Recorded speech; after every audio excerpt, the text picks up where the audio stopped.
जो हुआ वह अच्छा हुआ, जो हो रहा है वह अच्छा हो रहा है, जो होगा वह भी अच्छा ही होगा।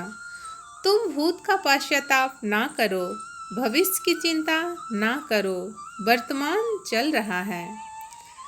व्यर्थ चिंता क्यों करते हो? किससे डरते हो? कौन तुम्हें मार सकता है? आत्मा ना पैदा होती है ना मरती है। तुम्हारा क्या गया जो तुम रोते हो? तुम क्या लाए थे जो तुमने खो दिया? तुमने क्या पैदा किया था जो नाश हो गया? ना तुम कुछ लेकर आए, जो लिया यहीं से लिया, जो दिया यहीं पर दिया, जो लिया इसी भगवान से लिया, जो दिया इसी को दिया। खाली हाथ आए खाली हाथ चले। जो तुम्हारे पास है कल किसी और का था, परसों किसी और का होगा। तुम इसे अपना समझकर मग्न हो रहे हो। बस यही प्रसन्नता तुम्हारे दुखों का कारण है।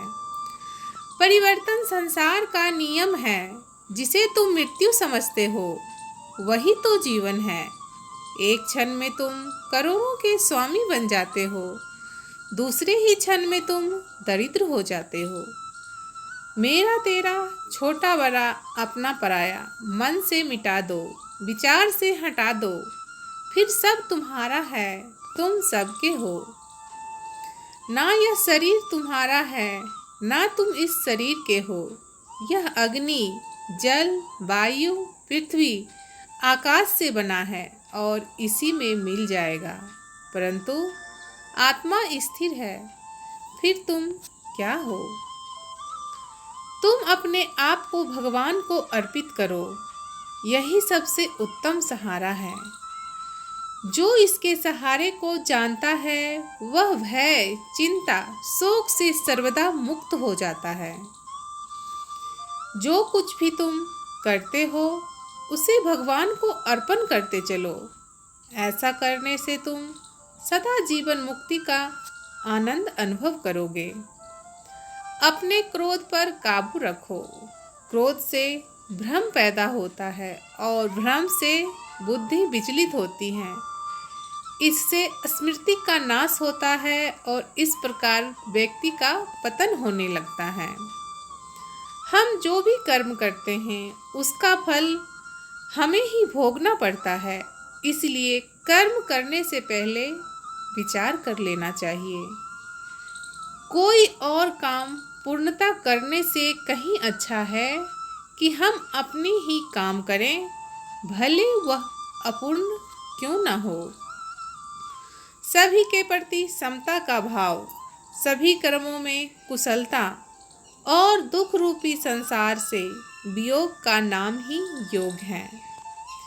ये तो थे 10 गीता के उपदेश जो भगवान श्री कृष्ण द्वारा कुरुक्षेत्र में महाभारत के रणभूमि में अर्जुन को दिया गया था।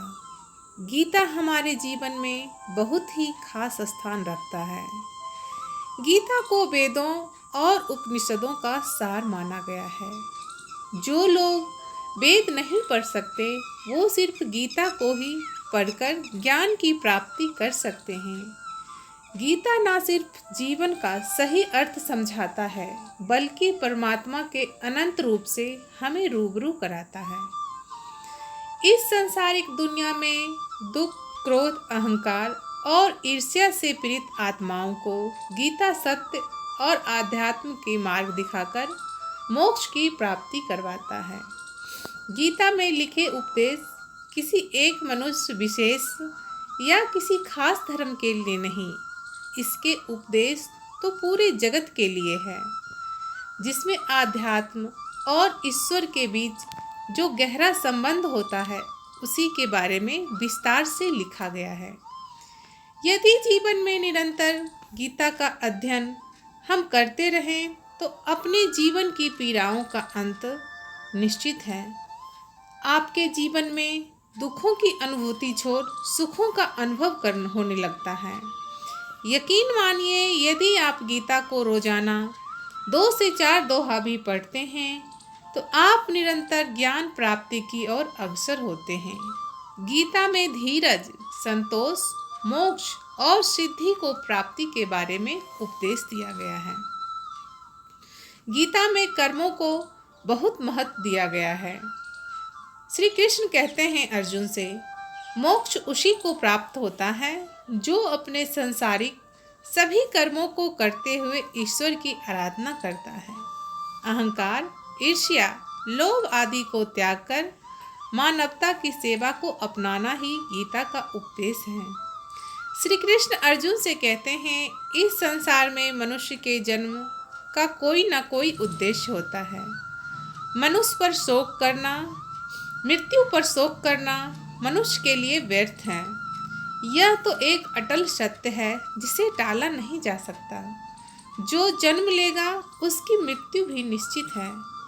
जिस प्रकार हम पुराने वस्त्रों को त्याग कर नए वस्त्र का धारण करते हैं, उसी प्रकार आत्मा पुरानी शरीर को नष्ट होने पर नए शरीर धारण करती है।